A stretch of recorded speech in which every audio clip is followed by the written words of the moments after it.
finally having the experience of returning to the body. The other kind of state of consciousness that we dealt with was lucid dreaming.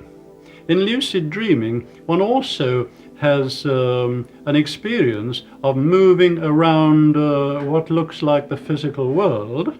Sometimes it's in a world which can be altered by the dreamer. The lucid dreamer, the word lucid, means the dreamer is well aware that they are dreaming and that their physical body is in another place, perhaps back home in bed. They remember the things they did earlier and they remember the things they're going to do the following day.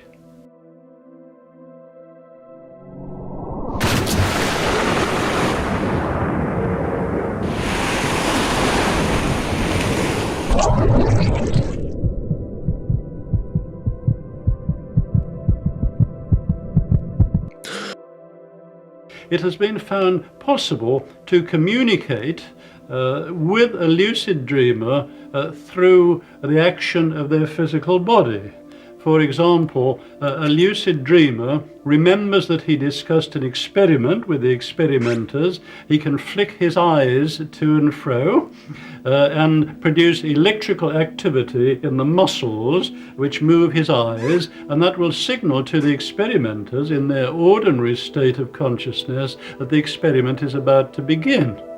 And then he can perhaps lift a weight and let a weight down to the ground again in his dream, and it has been found that certain electrical activity occurs in the muscles of his arms and legs. That is the sort of experiment that can be done to study that particular state of consciousness called lucid dreaming.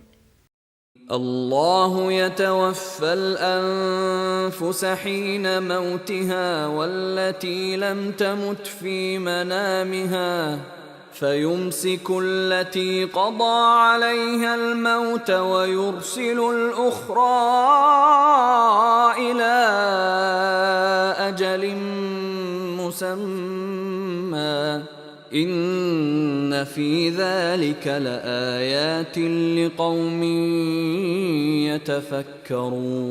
يتفكرون. The final of the three states of consciousness we considered in our paper was the near-death experience. During the last 20 years or so, it has been possible for doctors to resuscitate people, patients, subjects who are clinically dead. That is, they have no heartbeat, no breathing, no electrical brain activity which can be recorded. Any doctor would pronounce them dead. Sometimes subjects having experience of that kind have heard themselves pronounced by a doctor or by other friends around or others to be dead. They have then had the experience of hearing a rushing, roaring noise, rather like a wind, and then moving along a dark tunnel and coming out into the light. Until relatively recently, as I explained, I didn't know very much about the scientific work which is to be found in these religious teachings. Finding out about that made me think very deeply. لو سألت أي واحد من الأديان الأخرى وقلت له هل معجزة نبيك الآن يمكن أن تشاهدها؟ يقول لك لا، هذا أمر حدث في الماضي وليس لنا منه إلا الرواية. لكنك لو سألت المسلم هل معجزة محمد باقية؟ قال نعم، هذا هو القرآن. ولذلك قال تعالى: قل أي شيء أكبر شهادة قل الله شهيد بيني وبينكم وأوحي إلي هذا القرآن لأنذركم به ومن بلغ. ولكن يتساءل الإنسان ويقول: ما طبيعة الإعجاز في القرآن؟ أنا إذا رأيت العصا تضرب البحر نصفين قلت هذا لا يكون إلا من عند الله. إذا رأيت عيسى عليه الصلاة والسلام يحيي الموتى قلت هذا لا يكون إلا من عند الله. فكيف أعلم أن هذا القرآن هو من عند الله؟ القرآن يجيب. قال تعالى: لكن الله يشهد بما أنزل إليك. أنزله بعلمه، أي أنزله وفيه علمه. فالقرآن كلمات ولكنها تحمل معاني، تحمل علوما. هذه العلوم التي في القرآن هي علوم نهائية.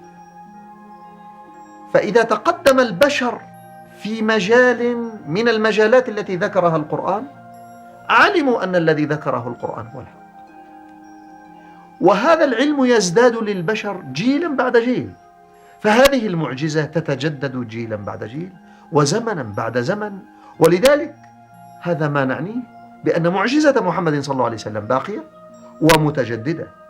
وبذلك كان محمد صلى الله عليه وسلم هو الرسول الذي يتحدث إلى راعي الغنم في جزيرة العرب، وإلى البروفيسور إليسون، الأستاذ الآن عبد الله إليسون الذي أسلم، وإلى أساتذة الجامعات في عصرنا والذين شهدناهم في المؤتمر يتعاقبون لبيان هذا الإعجاز في الكتاب الكريم والسنة النبوية المطهرة. I found recently that my beliefs, my practices of many years appear to be in agreement with those of Muslims. Since birth I have not eaten pork or indeed any other kind of meat. I have always been a vegetarian, and I very early discovered in my life that alcohol was not to my taste, and I have never drunk alcohol. Should I add in addition, I have never smoked cigarettes, which are also damaging. So I think I was rather surprised when Sheikh Zindani told me after a discussion about my views and beliefs and my personal practices that I was indeed a Muslim. And of course I was only too happy, as I have always been happy, to tell anyone who wishes that these are my views and beliefs. So I have been very happy this week to join the Muslim family of brothers and sisters, and I have been overwhelmed with the joy and the friendship, brotherliness and sisterliness that have been showered upon me. I shall be ever grateful to Allah.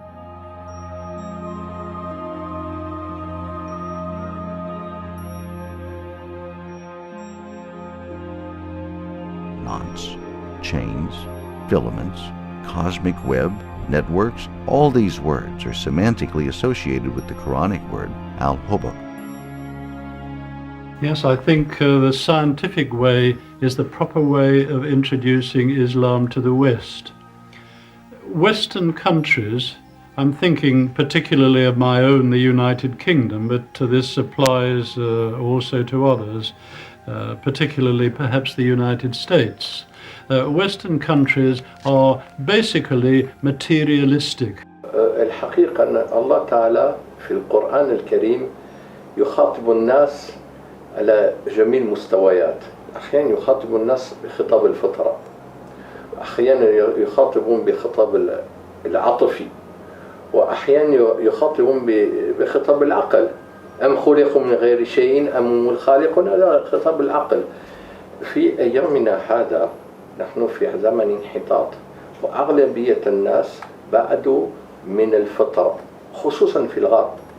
إذا لما تخاطب الناس لا يعرفوا لغة العربية ولا ما ممكن أن يشعروا بجمال القرآن وليس لهم إلا الخطاب المنطقي، فالبرهان بالإعجاز العلمي يأتي مناسب لأن يصادف عقولهم، لأن هذا شيء منطقي فعلا. مثلا الآن لما أرى أن القرآن يصف من مراحل تطوير الأجنة في الرحم، وهذا ما وجدنا إلا بالمجهر الإلكتروني في السنوات الأخيرة، أعرف أن هذا صحيح.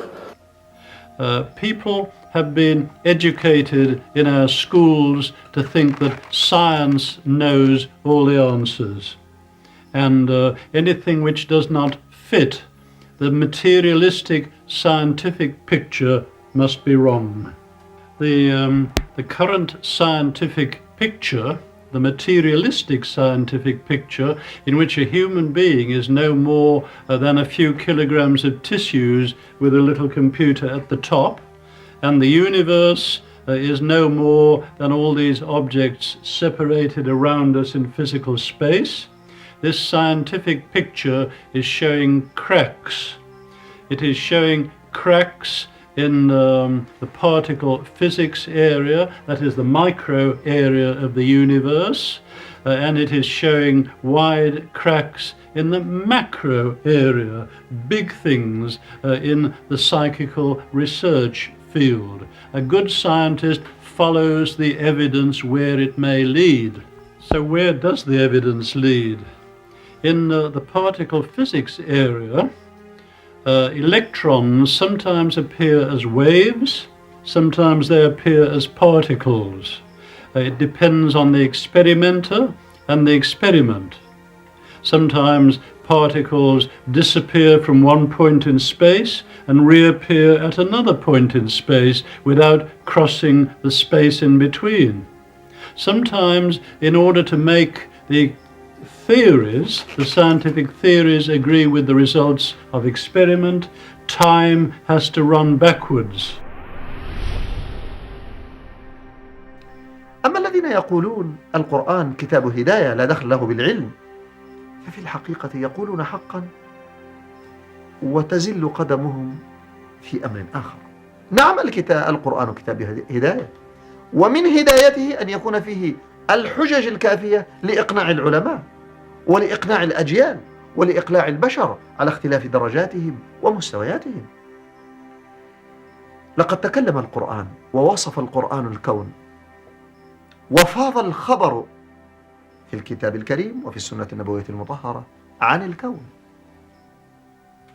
وأهل عصرنا ومنهم البروفيسور إليسون درسوا هذا الكون، فالتقى العلم البشري مع النص القرآني والنبوي في ميدان واحد. فما هي النتيجة؟ ما هي نتيجة اللقاء؟ إن النتيجة قد وعدنا بها قبل 1400. لقد أخبرنا القرآن الكريم أن فيه من الأخبار والأنباء ما لا يعلم إلا بمرور الزمن. قال تعالى: لكل نبأ مستقر وسوف تعلم. أي لكل نبأ من أنباء القرآن زمن يستقر عنده المعنى ويتجلى فيه. I feel that those signs probably weren't understood when the Quran was revealed, and that's why a lot of the scholarly work then was on the other meanings of the Quran and the interpretation of those meanings, and these verses that we're discovering now were a mystery. وقال تعالى: ولتعلمن نبأه بعد حين. أي فيه أنباء الآن أنتم لا تعلمونها، ولكنها ستتجلى لكم بعد حين. وقال تعالى: وقل الحمد لله سيريكم آياته فتعرفونها.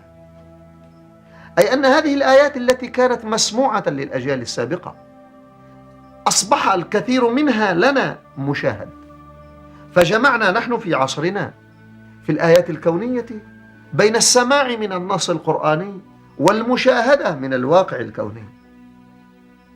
فكانت النتيجة أن تبين لنا وللكافرين، ازداد المؤمنون بيانا وإيمانا بأن القرآن هو الحق. وأما الذين لا يعرفون القرآن، وأما الذين لا يؤمنون بالقرآن، وأما الذين لم يصل إليهم الإسلام، فإن هذا طريق قوي لتبين أن القرآن هو الحق. وهذا الذي حدث للبروفيسور إليسون، عبد الله إليسون. In the macroscopic area of psychical research, human beings are in touch with one another and with the universe without the normal five senses coming into it. This is called telepathy. Human beings sometimes know about the future without any normal deductive process. This is called precognition. Human beings in full and normal state of health have interesting and unusual states of consciousness in which information about the physical world can be acquired, which is not normally available. All these well-ascertained scientific facts show that the materialistic basis of science is flawed, that the physical world is not nearly so simple as it appears, that time and space are much more complex than we think. These are showing us clues that there is a great deal more to be discovered. This is breaking up materialism by that rigorous, objective, scientific method which led to materialism in the first place, and leading to a more balanced material and spiritual life.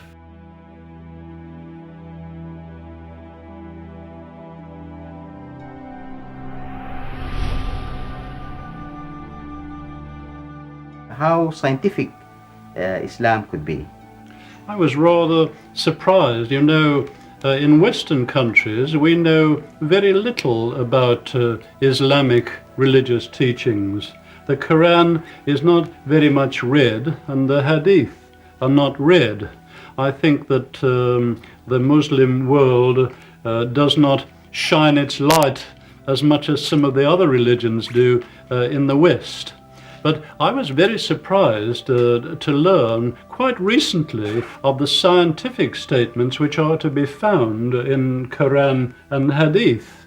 I was very surprised to find that there are these statements about psychical research matters, which Dr. Yahya has quoted. الله يتوفى الأنفس حين موتها والتي لم تمت في منامها فيمسك التي قضى عليها الموت ويرسل الأخرى إلى أجل مسمى إن في ذلك لآيات لقوم يتفكرون. I was also very surprised to hear other Western scientists quote statements in the Quran about embryology and about geology and various other medical matters. The stages of embryonic and fetal development mentioned in the Quran should be used when teaching Muslim students because they are in accordance with our modern understanding of the development before birth. It will also enable Muslim doctors and nurses to explain human development to their patients using Quranic references. Some of those facts not having been discovered until the years of the present century. As the Quran and Hadith are some 1400 years old, that surprised me very much and made me wonder what the source could be. Muhammad could not have known these facts about human development in the 7th century because most of them were not discovered until the 20th century. Muslims and others are justified in concluding that these facts could only have been revealed to Muhammad by the one who knows all about us, not only about how we developed, but how we live and function.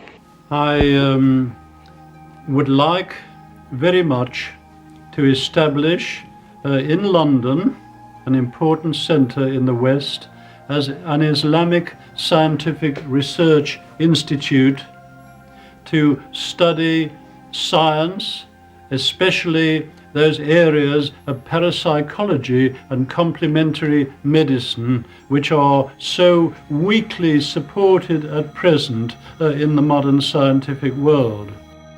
I have a duty to tell other scientists what I discover, and I have discovered certain remarkable scientific things in Quran and Hadith. So I think it's my duty to tell them that they should read these books, because they would find their scientific imagination stimulated, they would find new experiments, possibilities of scientific research would arise in their minds. So we Muslims should shine the lights of Islam on the materialistic scientific world and using those rigorous methods of science which led to that materialism, reintegrate our brothers in that world with a little deeper truth about the universe in which they find themselves and about their own natures. Allah be praised. I called myself Abdullah Ellison.